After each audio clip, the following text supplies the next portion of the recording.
नमस्कार, सुप्रभात. मी प्रियंका लाठी. बातमीपत्रामध्ये आपल्या सर्वांचं स्वागत आहे. बातमीपत्राच्या सुरुवातीलाच एक ब्रेकिंग न्यूज पाहूयात. राज्यातील स्थानिक स्वराज्य संस्थांच्या निवडणुकीबाबत आज सर्वोच्च न्यायालयामध्ये सुनावणी होणार आहे. अखेर अनेक स्थानिक स्वराज्य संस्थांमध्ये 50% आरक्षणाची मर्यादा ओलांडण्यात आली आहे. तर 15 जिल्ह्यांमध्ये सरपंच आरक्षणातही 50%चा निकष पाळला गेला नसल्याची बाब आता समोर आली आहे. तेलंगणातही 50%ची मर्यादा पार केल्यानं उच्च न्यायालयाने ताशेरे ओढताच राज्य निवडणूक आयोगाने तेथील निवडणुकांना स्थगिती दिली होती. त्यामुळे महाराष्ट्राबाबत कोणता निर्णय होतो याकडे लक्ष लागलंय. स्थानिक स्वराज्य संस्थांमध्ये नागरिकांचा इतर मागास प्रवर्ग ओबीसींसाठी सरसकट 27% आरक्षण लागू करण्यात आल्यानं अनेक स्थानिक स्वराज्य संस्थांमधील एकूण आरक्षण हे 50%च्या पुढे गेले. राज्यातील 15 जिल्ह्यांमध्ये सरपंच आरक्षणामध्ये तसेच 17 जिल्हा परिषदा, 83 पंचायत समित्या, नागपूर आणि चंद्रपूर महानगरपालिका, त्याचबरोबर 57 नगर परिषदा आणि नगरपंचायतींमध्ये 50% आरक्षणाची मर्यादा ही ओलांडली गेल्याची बाब समोर आली आहे. आता पाहूयात सकाळच्या 100 बातम्या. ठाकरे बंधूंनी निवडणूक आयोगाला पत्र लिहिलंय. 21 दिवसांमध्ये मतदार यादीतील घोळ दुरुस्त करा, नाहीतर निवडणूक पुढे ढकलण्याची मागणी पत्रातून करण्यात आली आहे.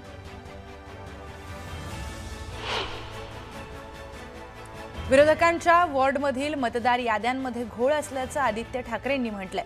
तर हा घोळ नाही, हा देशद्रोह असल्याची टीका त्यांनी केली आहे. घोळ दुरुस्त न केल्यास रस्त्यावर उतरण्याचा इशारा देखील त्यांनी दिलाय. धनंजय मुंडेंसारखा नीच माणूस कुणीही नसल्याचं म्हणत मनोज जरांगेंनी टीका केली आहे. पापी वृत्तीतून त्यांनी राजकारण उभं केल्याचं देखील त्यांनी म्हटलंय. बीडच्या अंबेजोगाईमधील अजित पवारांच्या प्रचार सभेमध्ये धनंजय मुंडे गैरहजर होते. धनंजय मुंडे गैरहजर असल्यानं राजकीय चर्चांना जोरदार उधाण आलंय. युगेंद्र पवारांनी केलेले आरोप अजित पवारांच्या राष्ट्रवादीने फेटाळलेत. युगेंद्र पवारांनी अर्ज मागे घेण्यासाठी 20 लाख रुपये दिल्याचा आरोप केला होता. पत्रकार परिषद घेऊन राष्ट्रवादीने हे सर्व आरोप फेटाळून लावलेत. नशिराबाद निवडणुकीमध्ये भाजप आणि शिवसेनेकडून जोरदार प्रचार करण्यात येतोय. रात्रीच्या कॉर्नर बैठकीतून जोरदार प्रचार करण्यात येतोय. तर बैठकीला मोठ्या संख्येने लाडक्या बहिणींनी उपस्थिती लावली. मुक्ताईनगरमध्ये शिवसेनेला युतीचा प्रस्ताव दिला होता, पण त्यांच्याकडून प्रस्ताव न आल्याचं वक्तव्य मंत्री रक्षा खडसेंनी केलंय. तर मुक्ताईनगरमध्ये भाजपचं मोठं लीड असल्याचंही त्या म्हणाल्या. राष्ट्रवादीच्या उमेदवारांविरोधातील याचिका कोपरगाव जिल्हा न्यायालयाने फेटाळून लावली. उमेदवारांच्या प्रतिज्ञापत्रावरील शेवटच्या पानावर स्वाक्षरी नसल्याचा आरोप करत त्यांनी आक्षेप घेतला होता. उपमुख्यमंत्री एकनाथ शिंदेंनी धुळ्यातील पिंपळनेर नगर परिषद निवडणूक प्रचाराच्या भाषणाची सुरुवात अहिराणी भाषेत करून उपस्थितांची मनं जिंकली आहेत. यावेळी बोलताना काही लोकांना जमाल गोटा दिला पाहिजे अशी खोचक टीका शिंदेंनी ठाकरेंवर केली आहे.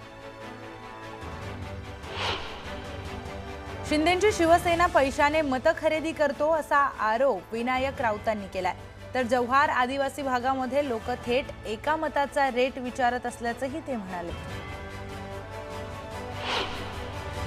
यवतमाळच्या पांढरकवडा नगरपरिषद नगराध्यक्षपदासाठी भाजपने आतिश बोरेले यांना निवडणूक रिंगणामध्ये उतरवलंय. महायुतीतील मित्रपक्ष शिवसेना आणि अजित पवारांची राष्ट्रवादी काँग्रेस मात्र एकत्र लढतायत. भाजपकडून उमेदवारी न मिळाल्यानं माजी नगराध्यक्ष शंकर बडे यांनी अपक्ष उमेदवारी दाखल केली. तुम्ही मला साथ द्या, मी तुम्हाला साथ देतो असं मत अजित पवारांनी मतदारांना साथ घातली आहे. तुम्हाला विकास पाहिजे तर मी विकास करू शकतो, मी तुम्हाला मदत करू शकतो असंही अजित पवारांनी म्हटलं.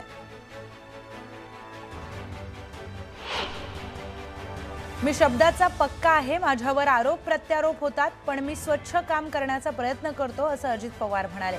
अनेक पक्षाने मला उपमुख्यमंत्री पद दिलं, आता जरी आरोप करत असले तरी मागे त्यांनीच उपमुख्यमंत्री करून मला तिथे बसवलं असं म्हणत पवारांनी विरोधकांवर निशाणा साधला.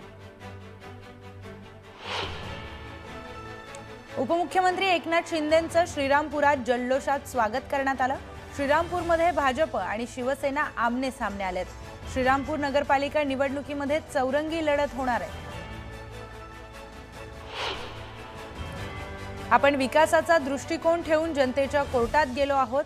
स्वबळावर 4ही ठिकाणी निवडणूक लढवत आहोत। विकासाचं मॉडेल नागरिकांसमोर ठेवणार असं निलेश राणे म्हणाले।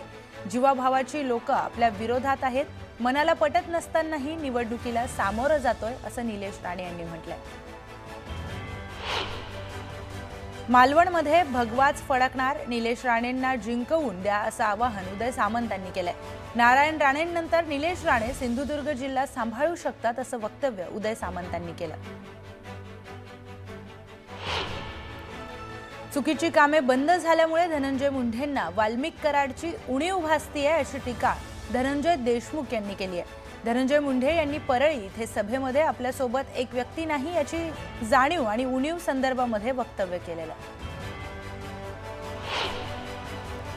कराडला ज्येष्ठ नागरिकांकडून छत्रपती शिवाजी महाराज उद्यानामध्ये नगरपालिका निवडणुकीच्या पार्श्वभूमीवर स्वर्गीय यशवंतराव चव्हाण यांच्या पुण्यस्थिती पूर्वसंध्येला एक आगळावेगळा उपक्रम राबवण्यात आला। कराड नगरपालिका निवडणूक रिंगणामध्ये असलेल्या सर्व 9 नगराध्यक्षपदाच्या उमेदवारांना एकाच व्यासपीठावर आणत शहराच्या विकासाचं रोल मॉडेल मांडण्यास सांगितलं। या सुसंस्कृत राजकारण पाहायला मिळाल्याची चर्चा कराडसह राज्यातील राजकीय नेत्यांमध्ये सुरू झाली आहे।